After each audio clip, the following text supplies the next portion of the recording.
দেখো এখানে বলা হচ্ছে মাধ্যমিক অর্থাৎ প্রিপারেশান বা প্রস্তুতি নিয়ে আমরা এই মুহূর্তে আলোচনা করছি। দশম শ্রেণী অর্থাৎ ক্লাস 10-এ দেখো বীজগণিত একচল বিশিষ্ট দ্বিঘাত সমীকরণ এই অধ্যায় থেকে দুটো কোশ্চেন দেওয়া হয়েছে। প্রথমে 1 নম্বর দাগে দেখো একটা সূত্র সম্পর্কে আলোচনা হয়েছে। সূত্রটা কীরকম?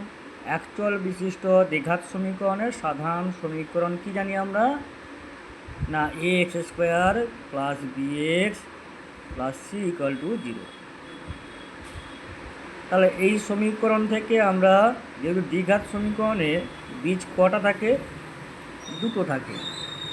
তাই দ্বিঘাত সমীকরণে যেহেতু বীজ দুটো আছে তাই আমরা বলতে পারি এই দ্বিঘাত সমীকরণের বীজগুলো কী কী হতে পারে? ধরে নিলাম আলফা আর বিটা। অর্থাৎ বীজ বলতে এখানে এক্সের যে দুটো সমাধান পাবো এই সমাধানকে বীজ বলা হচ্ছে। তাহলে আলফা বিটা ধরে নিলাম।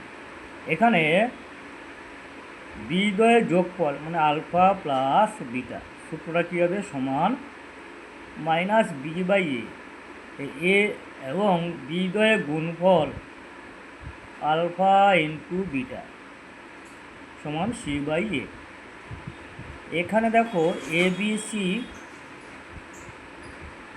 কি? এবিসি হচ্ছে দেখো এই সাধারণ সমীকরণের অর্থাৎ x² সহগ a, x সহগ b, c হলো ধ্রুবক সংখ্যা। এই সংখ্যাগুলোর সাহায্যে বিদ্বয়ের যোগফল এবং গুণফল বের করতে পারবে। কোশ্চেন 1 কি দেওয়া হয়েছে? যে 4x² + 4 × 3m - 1 × x plus m + 7 = 0। এইটা একটা দ্বিঘাত সমীকরণ। এই দ্বিঘাত সমীকরণে একটা শর্ত দেওয়া আছে কি? বীজ দুটি পরস্পর অনন্য। অনন্য কথার অর্থ হলো তুমি যদি একটা বীজকে x ধরো আর একটা বীজ কী হবে? 1/x।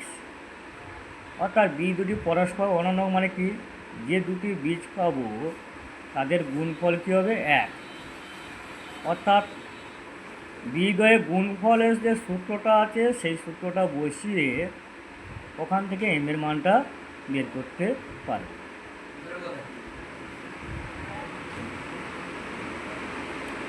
2 নম্বর যেটা আছে দ্বিঘাত সমীকরণে বিদ্বয় সমান হলে নিরূপক 0 হয়। নিরূপকের অর্থ হলো b² - 4ac। অর্থাৎ নিরূপক ইংরেজিতে বলা হয় ডেসক্রিমেন্ট। নিরূপকের অর্থ হলো ডেসক্রিমেন্ট b² - 4ac। কোশ্চেন 2-তে বলা হচ্ছে b - c whole into x² plus c - a whole into x plus a - b = 0।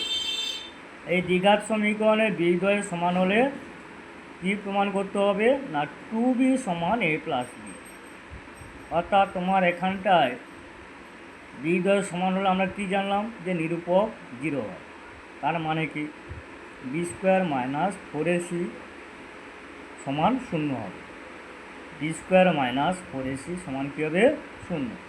এখানে b a c মান তোমরা আগের মতন বের করতে পারবে।